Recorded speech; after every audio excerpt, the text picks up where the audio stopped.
Hello, and welcome back to the Performance Marketing Unlocked podcast. I'm your host, Joseph Arthur, Multimedia Editor at PMW. On this week's episode of the show, I'm joined by our editor, Robin Langford.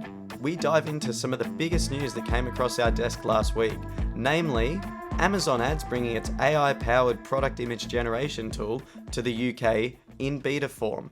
This coincided with Amazon doubling down on its Anthropic investment, which is an AI startup that Amazon now owns a $4 billion stake in after announcing an additional $2.75 billion commitment. Following my discussion with Robin, I was fortunate enough to talk to Ben Marks, Director of Global Market Development at Shopware, an open source e-commerce platform operating across Europe and the US. Together, Ben and I look at how different marketplaces are integrating AI, if there's any overlap, and some of the differences between the likes of Amazon, Shopify, and an open source marketplace like Shopware.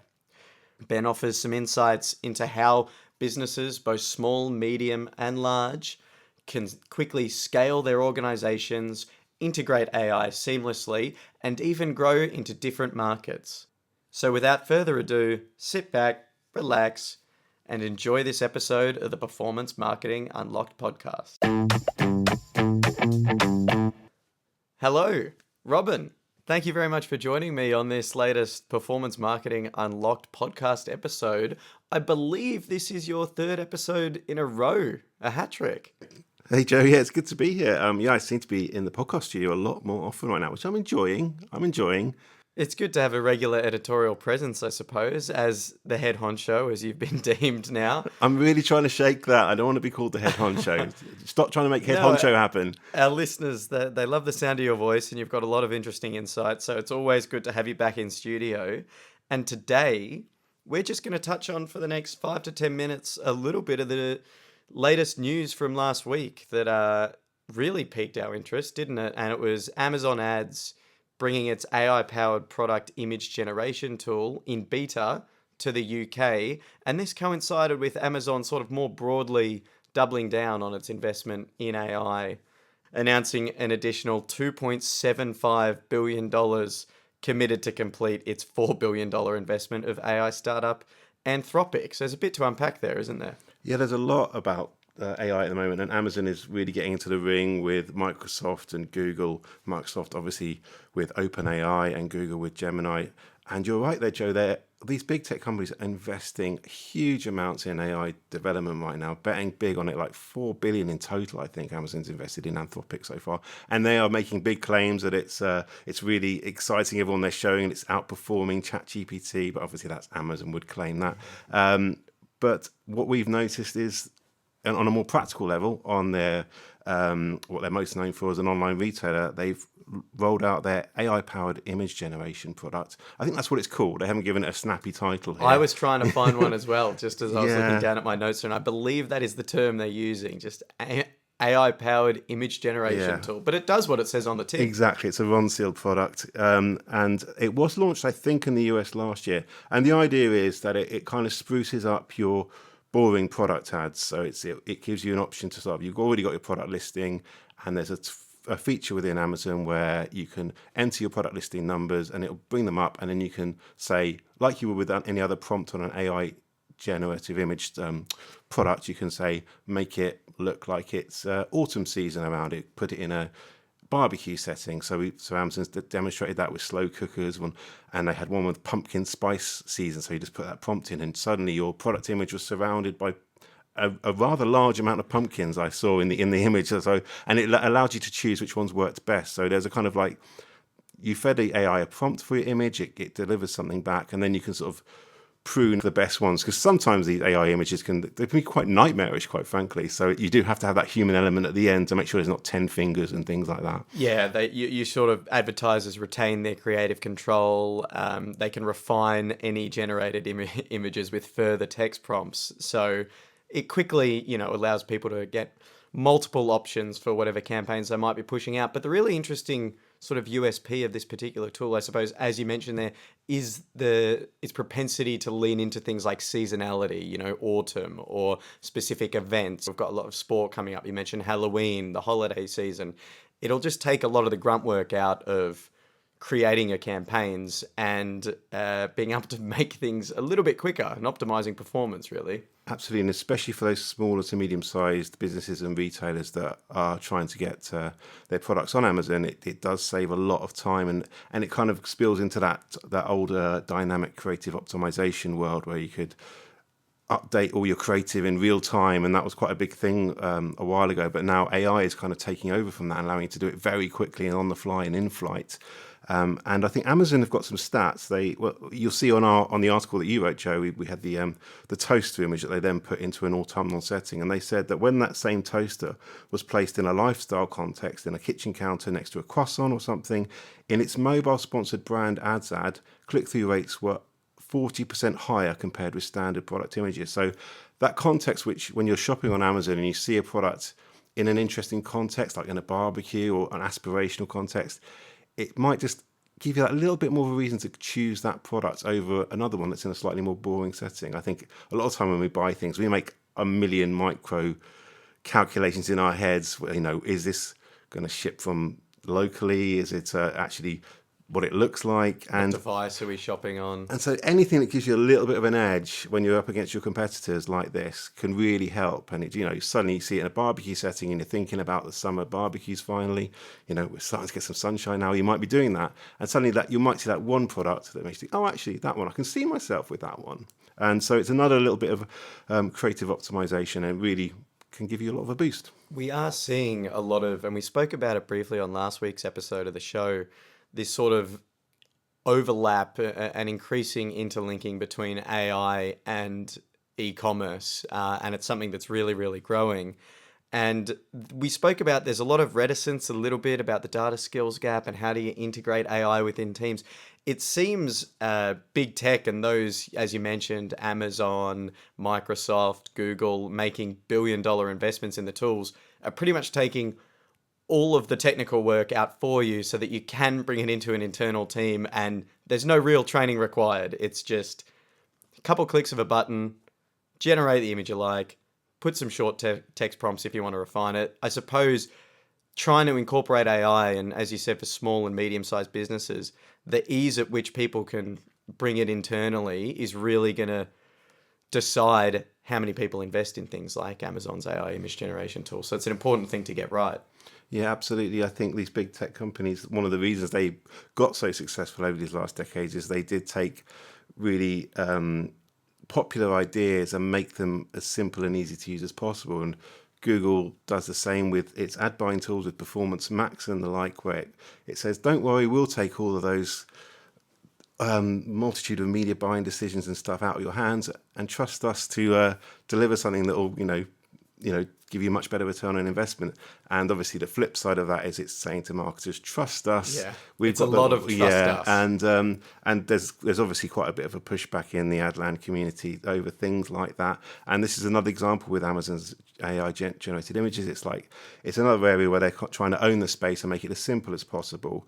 But obviously, is that the only option for small and medium-sized businesses? And is that going to be the best one? Because you might then find everyone else is doing the same thing there. So there's a lot of different options to weigh up for people. Yeah, and you said the different options to weigh up. I suppose what it comes down to is improving performance as easily as possible. So you've got tools like this and big investments from big tech that are seemingly easy to incorporate, easy to use. But the real benefit, I think, of AI across e-commerce for these smaller organizations is the ability to scale for bigger audiences into bigger organizations with a lot more ease. I think scaling is really where we're seeing AI differentiate itself and show its added benefit as a technology across the e-commerce landscape. Yeah, absolutely. And not just with the image generation we've been talking about, but across all sorts of aspects in terms of understanding audience insights, customer data, predictive analysis, keyword analysis. AI just gives all of those a big sort of, big acceleration and it means smaller business can potentially compete with the big boys in that respect, and it could be a bit of a leveler because a lot of people that eulogize about AI say, oh, the next big startup only needs 3 people because AI will do all these amazing jobs for you, and if you know how to do it well. And there was a little bit of an element to that. And I think that is the thing. AI probably can help unlock some things that small and medium-sized businesses couldn't do previously. I think undoubtedly, when used correctly, it will allow businesses to scale a lot quicker than they could otherwise because it just automates a lot of that process. But we don't really know that for sure, Robin. You and I certainly aren't experts. We just cover it. So we thought it best to go and speak to an expert. So, Robin, thanks very much for joining me to begin this conversation into AI and its overlap into the e-commerce market. But we're going to pivot into a discussion now that I had with Shopware's own Ben Marks. That's an open source e-commerce retailer. And we dug a little bit deeper into how AI tools can benefit smaller to medium-sized organizations when it comes to scaling, growing into different markets, growing your business quickly across the e-commerce landscape. So we'll jump into that now. And a big thank you, Robin. Ben Marks, thanks very much for joining today on the Performance Marketing Unlocked podcast. How are you doing? Well, I'm pretty good. It's Friday. The weather is turning nice here outside of Charleston, South Carolina, where I'm based. So I'm looking forward to a great weekend. But before we get there, sounds like I've got some podcasting to do. Some podcasting to do indeed. We are very much on the precipice of the weekend. This coming out early in the week. So I hope you all had a lovely weekend, those listening to us. I'm based out here in London. It's certainly not quite nice weather. It's sort of teetering on grey with a little bit of blue. So hopefully things change. But Ben, Robin and I, my editor previously at the start of the show, were talking about some of the big moves happening across AI and e-commerce, which is an area where there's sort of a growing intersection between the two at the moment. And we got into the latest news being Amazon doubling down on its investment in AI and releasing to the UK market in beta form its AI image generation tool, a new product for e-commerce retailers to have a crack at in beta. Just want to get your thoughts because you're with Shopware. That's an open source e-commerce marketplace. I know you guys are very much active on the AI front too. So just dive in. What does that news mean to you? Well, AI and Amazon, two very interesting topics for us, right? Because Amazon is, certainly in North America, Amazon is about over a third of the e-commerce volume. I mean, there are different metrics to measure, one brand's influence or presence in the space. But whatever Amazon does, they're not unlike Shopify, right? In that the things that they do at an industrial level, they kind of set the standard. They set expectations for what happens in the space. So when we see Amazon investing in these tools, I mean, it had to happen, of course, because this is where things are going. We've now hit this industrial revolution stage with when ChatGPT came out, it finally unlocked for people the potential of what AI can do. And so those expectations started creeping in immediately. I know we as a platform, we immediately pivoted a good bit of our product strategy into the space. And I might talk about that later. But these tools, AI stands to multiply the effort. When I say industrial revolution, it just means that AI multiplies the effort of the individual, right? And it also can multiply the experience and effectiveness on the customer journey side. So when you have the challenge of, okay, we've gone to the work of having a nice neutral background for our product shots, but we know that consumers tend to be very visually oriented. And then when you're in a commodity space, like a commodity marketplace like Amazon, how do you stand out? Well, you have to have the descriptions, you have to have of course, the reviews, and then you have to have the product imagery to catch people's eyes in the first place, because as we know, attention is fleeting among consumers. And what this means, though, is that you can tailor product images for the season. But on a longer tail, you can also start to tailor just even outside of Amazon. What people are doing now is they're figuring out, well, we can enrich the product display experience with with things that are relevant to the consumer who is browsing. So that means sort of real time image generation of around the context that is important to the consumer, right? So me, I live by the beach, right? So I don't need to see pictures of, if I'm looking for shorts, I don't need to see pictures of people in shorts, in the mountains. I mean, I like the mountains too, nothing wrong with that, but it's probably going to speak to me as an ad. It's going to catch my eye, like, oh, here's someone who looks somewhat like me, walking around in an area that is familiar to me every day. So it just means that Amazon are launching at scale the tools which make product imagery and probably product descriptions much more relevant and localized to the individual shopper and to whatever's going on in their life at that moment.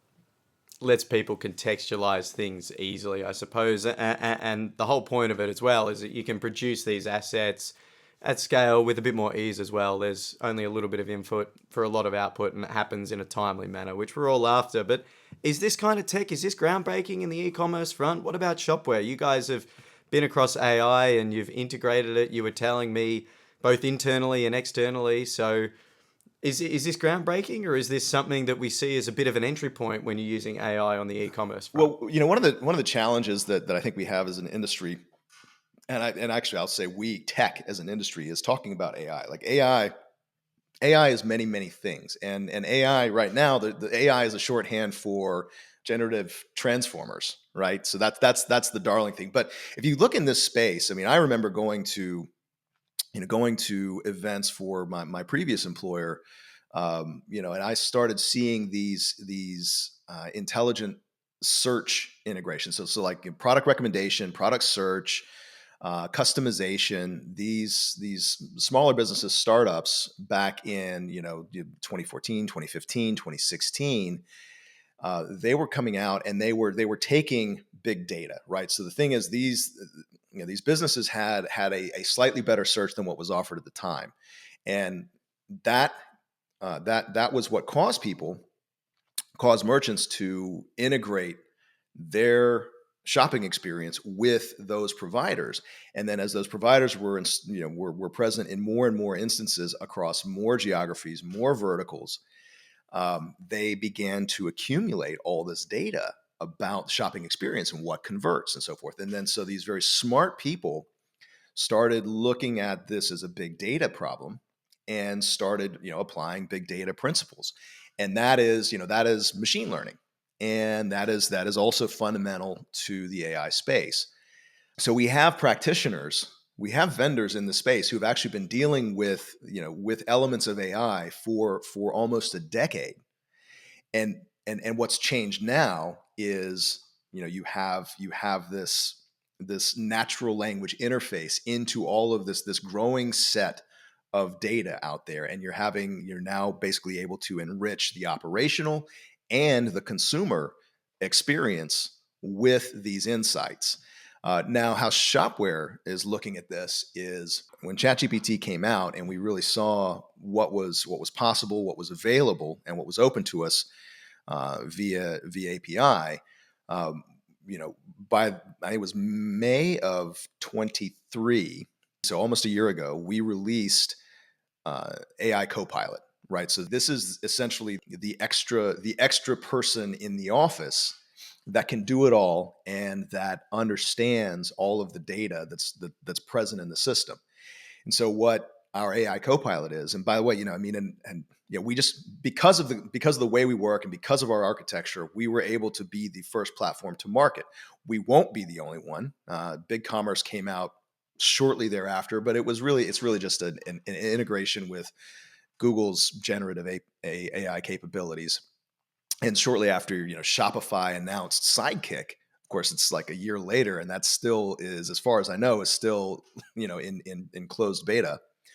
But what we did was we released a set of 8 features. At launch, there were eight different features, one of which actually the consumer might experience in the post checkout. In their post checkout experience, everything else was operational, and it was a step beyond just the pure generative AI, right? It was hey, how can we take the work that people are doing every single day in our application, and how can we multiply their efforts, with sort of minimal additional input from them. So we do things like we have um, yeah, an AI assisted export tool where you can say, hey, let me, I need to take that filter interface, and I need to choose the data that I want to generate these reports that I can do things with. But instead of having to go through and click and find and map values out, say, hey, give me all customers with a lifetime value above X, and then I need this data about them or their orders, or you can do the same thing for products, et cetera. So really trying to not really so much emphasize like, hey, this is an AI feature, but hey, this is where everything's headed. AI is going to color every single action and operation that's going on behind the scenes in a store. So you raise an interesting point there, and you say you sort of came in with um, these 8 AI offerings. They were out pretty early after some of these large language models came out, and you can't forget that, as you mentioned, AI has been around a long time, but it's only been, I guess, popularized among the consumers for the last sort of 18 months or so, once those LLMs start to come out. So you react to this, you deliver your 8 tools, and you said most of those, one's for the consumer, most of those are for the internal teams. Now, we've covered a lot at PMW, and we spoke about this on last week's episode, a little bit of reticence because some people within organizations, we have a data skills gap. There's a lot of marketers who don't know what to do with data. They don't know what to do with tech. And there's this fear that, is AI going to metastasize that? Is there going to need to be some sort of technical training that goes along with incorporating it into organizations? You've obviously experienced this, having brought it into your organization. So what was that? What was it like? Was it difficult trying to bring AI into the internal teams? Was there an element of training that had to go into it? Or is it sort of like this product image generation tool for Amazon, ease of use? The generative transformers that are available today, these things, they made it very easy, right? So we were able, again, I'll put up. This is how fast things move, right? So Mm-hmm. there was the Chat GPT moment in late 2022. We had a budget offsite in Germany that December, and like within a week of Chat GPT 4, sort of being out there in the public, that budget offsite turned into product strategy meeting, and then within 5 months we had our AI suite, which we've continued to add to. So that speaks to the utility of these natural language interfaces, right? That made it easy. Now, that said, you can bet your ass that we are hiring people with AI, machine learning, large data management skill sets, right? So this is a great time to have those skills. Not unlike it was a great time when I got my start, really in this world about 16 years ago. It was a great time to be a developer.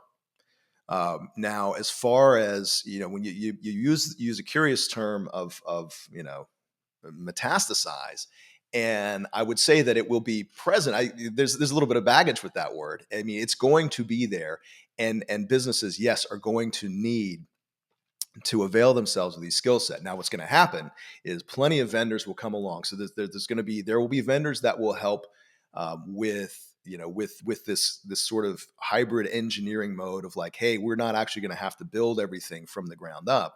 We're going to help you figure out how to use the tools that are out there. And then also all of these mature vendors in the space, whether it's like your Digitals, these businesses that have taken their initial mission, built out full product suites around it, and are now expanding their scope. They are also going to be incorporating these tools. So by incorporating these vendors, you're going to avail yourself of their data sets, their understanding, and their features that they have that will be force multiplied by the use of AI based technology. So it's going to be everywhere.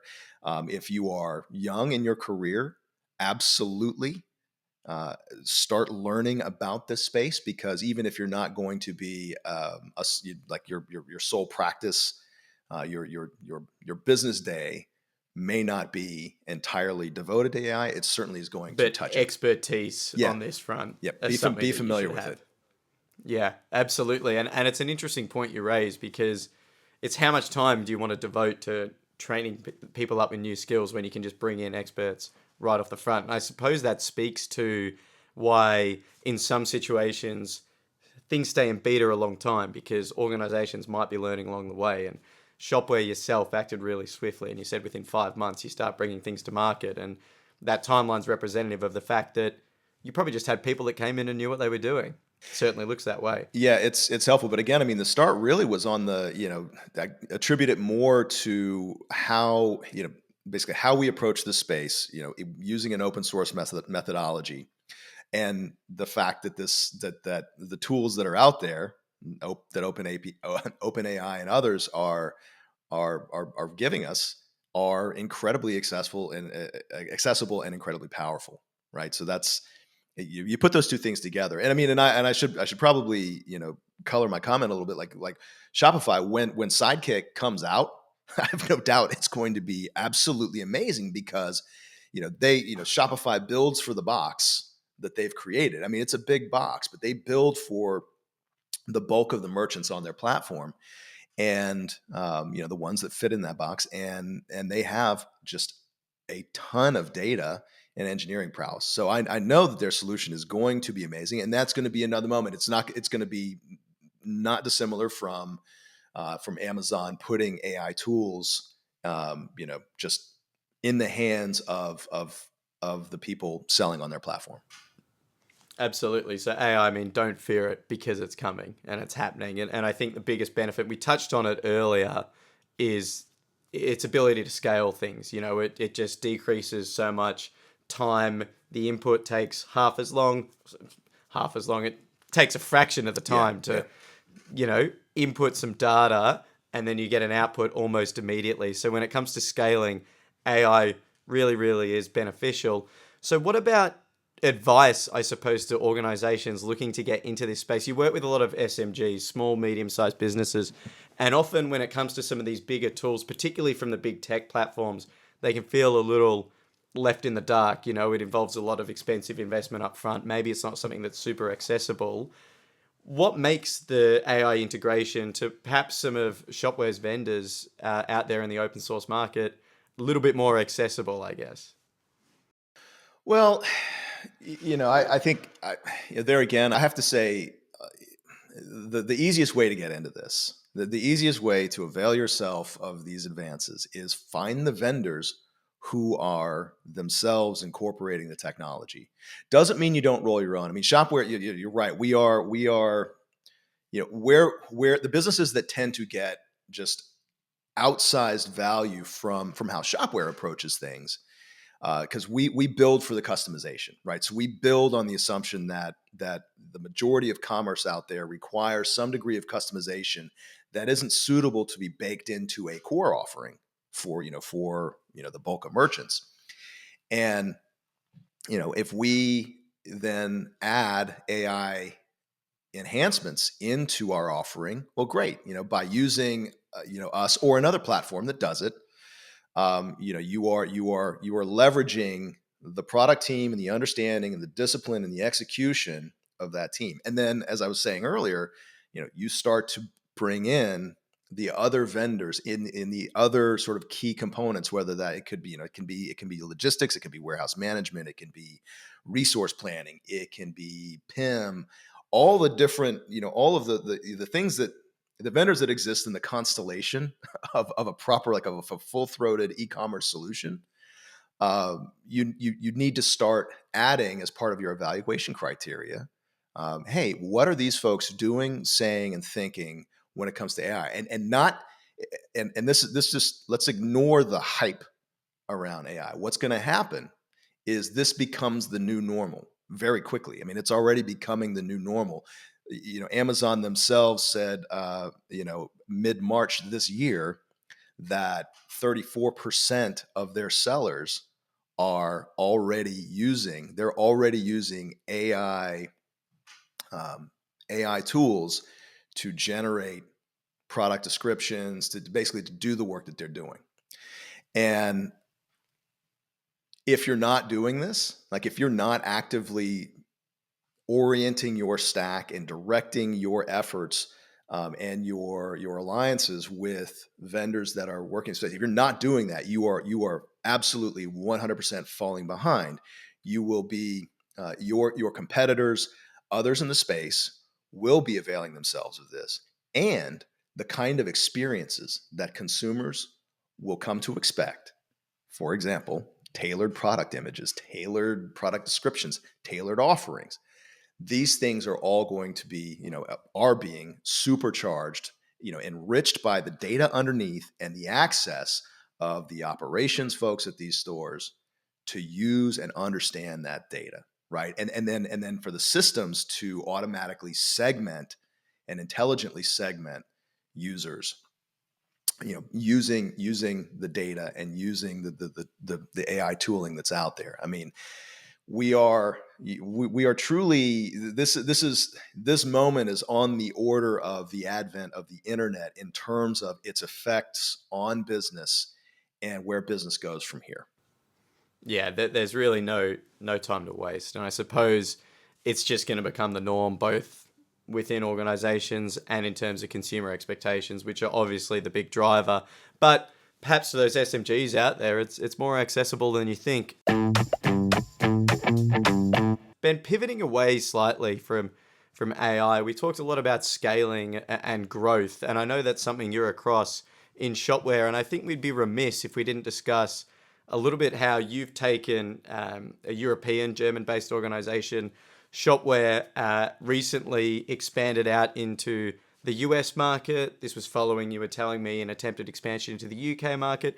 I'd like to discuss a little bit your experience there, some of the challenges you encountered, some of the solutions, because growth across different geographies is something that is becoming more and more the norm within organizations, and a lot of times necessities, but markets remain different. So talk to me a little bit about that expansion. Well, the best time to expand, if you're in the e-commerce solution business, the best time to expand was about 10 or 15 years ago. So we're kind of doing it in a hard mode. But the cool thing is, as things tend to go more and more prescriptive, pure SaaS, like, hey, the black box of SaaS has strong opinions about how commerce is done. I mean, don't get me wrong. If you can fit into, if your needs as a merchant fit into that business model and the feature set, it's a great solution. But again, e-commerce tends to be pretty hard and arbitrarily custom. And so even in this mature space, you have new players showing up, like Shopline coming out. I know you all are seeing Shopline in the UK, coming out of Southeast Asia, with just a huge user base there, and making their expansion happen, elsewhere in the world. It is super challenging, and like, for Shopware, for a fundamentally DACH based company, right, with the German connection, the sort of the German culture of how business is done. It's been really interesting to sort of take a step back, because Shopware grew entirely bootstrapped up to the major player that it is, to become the market leader in DACH.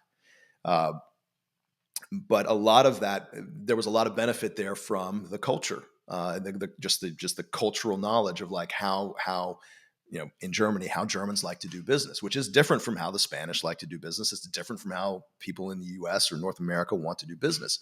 So what we found out was, when I just happened to join Shopware, I left Magento Adobe, because that business was headed very much upmarket into the enterprise, like billion-dollar GMV a year plus space.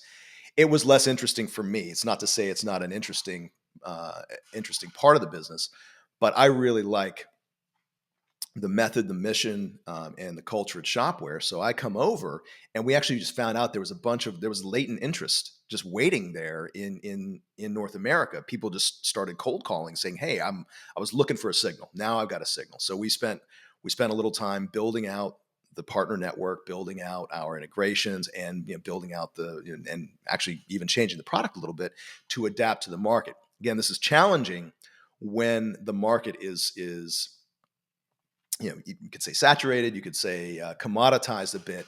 It is tougher to throw your elbows out now and make space for yourself. But we are having success. I mean, really, 2023 was Shopware's first real full year of business. And within 6 months, we actually signed the largest license deal in Shopware's history. Of course, the European team, not to be outdone, literally, found a license, found a customer in Germany for like, another 100K more or something, in short order. But Healthy competition. It's the kind of thing you want to promote. hey, man, if that's the kind of competition we have with ourselves, then I'm pretty happy. But it just goes to show that there is relevancy, especially like when we're the businesses that get the outsized value of Shopware are really in that, it's fuzzy at the borders, but it's like anywhere from 2 to 5 million online GMV all the way up to 300 to 500 million GMV. And we certainly have customers in the billion euro GMV range. But the utility for us in the mid market is that mid market wants enterprise features, but they don't want the enterprise lead time. They don't want the enterprise expense, and we're able to deliver on that. And the cool thing is how we deliver it. Using using a turnkey solution that's built for customization, but building an ecosystem around it. We didn't come up with this strategy, but it's a winning strategy because it really lets the ecosystem kind of flow like water. So at the edge, things just kind of go where they need to. The innovations happen that need to happen in different verticals for different geographies, and they come in. So that's really what's been able to accelerate our entry into the U.S. market. And we figure that we have some great partners in the UK. So we do have line of business in UK. We have line of business outside of DACH and Benelux. We have a team in Italy. We have our adherents in the Nordics. So we have organic expansion happening all over. But where we focused our efforts, we are thankfully finding some resonance in the U.S. market. And the idea is that if we, once the U.S. market is really firing on all cylinders, it gives us a great platform to really revisit, and export some of that value maybe back into other corners of Europe. I'd love to see us expanding down into Central and South America, especially South America, where VTEX is just endemic, and then beyond back to back into Southeast Asia. Yeah, I mean, broadly speaking, you're right. There is that trickle-down effect of you hit the US and things trickle down into other parts of Europe, the UK. I mean, before you know it, you'll be hitting my home base of Australia. We get a lot of things trickle down from the US down that way. I can't wait for that to happen. I miss spending time down there. It's the natural flow of things. Ben, we only got a couple minutes to go, so it's time to pivot to everyone's favorite segment here. It's PMW's classic Resell Me A Pen challenge, where you've got 60 seconds on the clock to resell me an outdated product or service. Do you want to enlighten the listeners as to what you've chosen for us, Ben? Well, the caveat here is that I ain't a salesperson, and I never have been. But I've chosen the business card. I was like maybe a rotary phone, and then I saw a list. You have an extensive list of things that people have sold. Yeah, we've hit a lot of things before. But I like the business card, so I'll sell you the business card. How's that sound? Cool. Here you go. Sounds good to me. We're pivoting into marketing, Ben. So let's see how you go. 60 seconds on the clock. Take it away now. Well, I have here with me a tool that is leaving many people's toolkit, but there's a lot of value in nostalgia. So as we participate in events, as we network, as we especially get back from a pandemic, and you are actually shaking hands with people and smiling in person, and everyone's tapping and scanning QR codes and hopefully remembering to follow up after the fact. There's nothing quite like the utility of just a really quick exchange of a little tiny business card that sits in the pocket and that can be referred to after the fact. And if you think about it, it's great because you only have a limited time to engage with somebody in person. And this leaves you to be present with that person in that moment for good. 2 seconds under time, Ben. Well done. I think that's a real good crack there for someone who's not got a background in sales. You certainly have the charisma of someone in sales. So maybe, who knows? You never know. Things might pivot in there. Well, it's like my dad always told me, if you don't know what you're doing, just be charming. Actually, he never said that. He never said that at all. I just made that up just to make it sound good. You gotta act like you've been there before. That's usually the way it goes. The nostalgia well, that is something a lot of people go down to, but I think it is naturally where you have to go when you're reselling an outdated product. So I think that's a really good crack at reselling the business card. It's something I myself was never working across the sort of the business card era. It was something that my dad did used to have, and it always looked real cool, I tell you what. So a little bit of nostalgia for a few of the older heads listening. I'm sure that might have hit home then. Listen, Ben Marks, appreciate your time. Thanks very much for joining us on the show, offering up your candid insights on all things e-commerce, AI, and your classic business cards. It was an absolute pleasure to have you. Joe, likewise. Really enjoyed this. Hope to chat with you soon. And that's a wrap on this episode of the Performance Marketing Unlocked podcast. A big thank you to Ben Marks and editor Robin Langford for joining me on the show. But thanks most of all to our listeners for tuning in. As always, don't forget to leave a like, comment, and subscribe to the podcast. A lot of you are listening every week, but not all of you are subscribed. So make sure here's your big cue. Leave the podcast right now. Go and hit that subscribe button. Leave us a rating and a comment if you'd like to. We always massively appreciate those. But bigger than anything else, thank you very much for tuning in. And we'll catch you in a fortnight's time for the next episode of the Performance Marketing Unlocked podcast.